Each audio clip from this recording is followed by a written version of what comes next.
nasty shit, yo. Shit. All right, y'all. All right. Welcome to the first show of the critics. Hell yeah. This is my man, Mad Lawrence, and I'm C. And yo, this is a show about movies that, well, they ain't, we can't call them Oscar worthy. They're not even the Oscars, they're the Noscars. The not Oscars. But yo, we think that they good because yo, not every critic agrees on movies. They be like, oh well, yeah, I got a degree in being a critic from so and so university, but yo, we ain't got no degrees, none of that. A BS degree. We got BS degree, but we know movies because yo, we know what the people in the urban communities, basically in our hood, love. So let's start off. Any basic human. Oh yeah. There's more movies that you love to hate than movies that you love to watch. You know what I'm saying? So let's get off to our first movie, Underworld, Rise of the Lycans. Yo, it's like the third Underworld movie, because remember you had Underworld, then Underworld Evolution. This is a prequel, right? Yeah, basically what it is it came down to how the beginning with the beef between the vampires and the Lycans all started. It was a good movie, you know what I'm saying? This show basically it told how everything became and you know how it all jumped off. And the actress, you know, Rona Mitra, she was hot in it, you know. Always hot. You know, that man. It's always hot. Yo, I be what? I hit that. But yo, it is what it is. Next movie we got was Friday the 13th. And one thing I can't understand. All right. Yeah, when I was a kid, that shit was hot. Friday the 13th, the original was good. But you know, wait, I have to laugh. I'll admit the truth, man.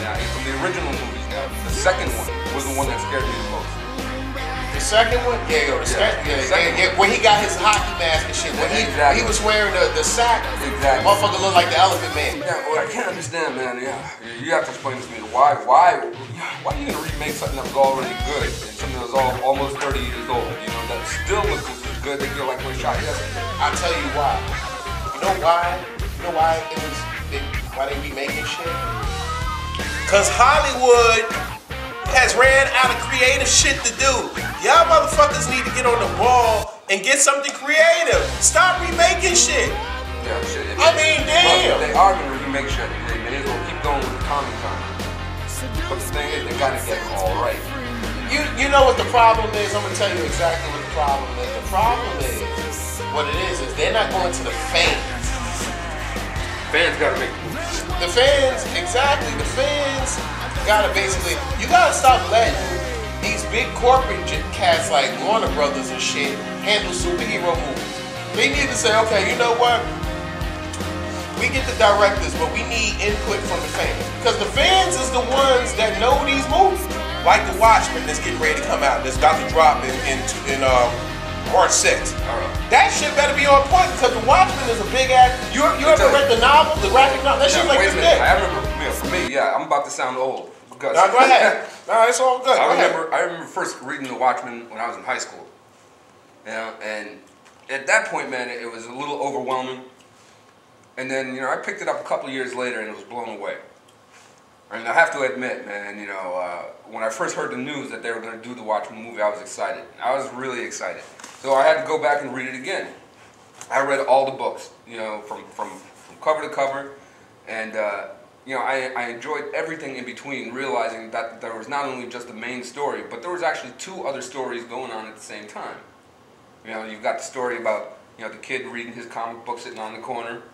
Right, that was an excellent story. From what I understand, they're going to make that into an animated piece. You know, right. I heard about separately.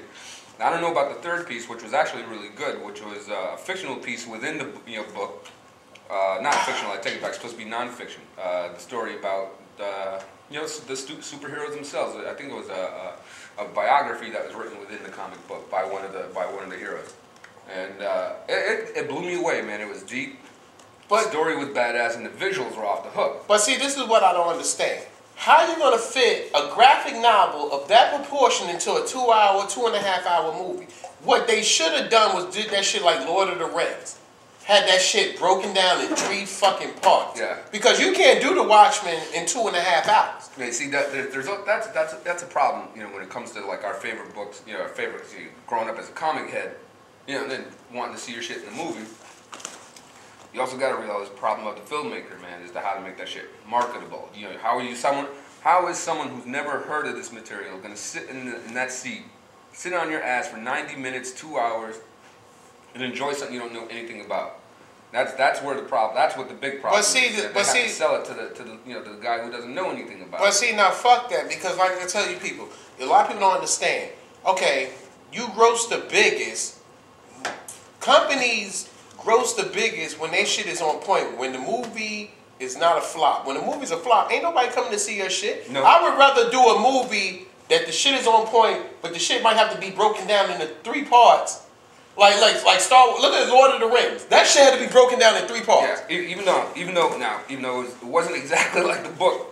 Yeah, true that. Yeah, because man, my mother made me read that shit when I was like 10 years old. That entire that shit was bigger than War and Peace. You know, and that was a big fucking book, bro. Hell yeah. Oh, well, the thing is, man, there's a lot more books to it. So you know, it's overwhelming. You know, it's overwhelming. And let me tell you, none of them small. Nah, they're not small. That shit's like reading, you know, the coded Bible, you know? Exactly, man, because, J.R.R. Tolkien was no joke, man. He was a master storyteller. I don't care what anybody tell you, man. Yeah. Well, yeah, don't let, Mr. Moore come up short now, you know? I mean, come on, he's got a ton of other books himself, you know? Yeah. He did, what was the one that the gentleman? I can't even think, man. Which one are you talking about? Extraordinary Gentlemen. Oh, League of Extraordinary Gentlemen. He did that. My favorite, man, V for Vendetta. Yeah, V for Vendetta. How'd you like the movie, man? Compared to the graphic novel, it was okay. Oh, but the movie overall, I enjoyed it. You know, Natalie Portman, she was good, and Hugo Weaving was pretty good too as V. Well, the thing is, man, you have to realize, when it comes to that movie, V for Vendetta, man, there's a lot more layers than what you just saw, up front. Right. The releasing of it when it first came out, man, was really uncanny. It was ironic because here we are in this country, dealing with all kinds of bullshit. Yeah, and what was that movie all about? It was the same thing we've been going through here. That's like the fucking spirit, yo. Did you get the spirit? I didn't. I put it like this. I didn't want to see it because I actually loved the comic book. Yeah, I think the comic was the shit back in the days, man. Even, and it's funny, man, because like now, thank God for the computer. I've been downloading my comics, man. Yes, you can go and download your comics now. So I've been downloading some of the old shit. We ain't supposed to be telling the people that you can download your comics, but fuck it. But you know what, man? Because the only ones I understand that are up in arms over all that shit is Marvel, But anyway, that's a whole nother issue. Fuck it, yo, Marvel. If you got a beef, go to Congress and get a bailout. Yo. Get a bailout. Everybody else get the bailout. You should get a bailout too. Oh yeah, everybody should get a bailout. Shit, but nah, you.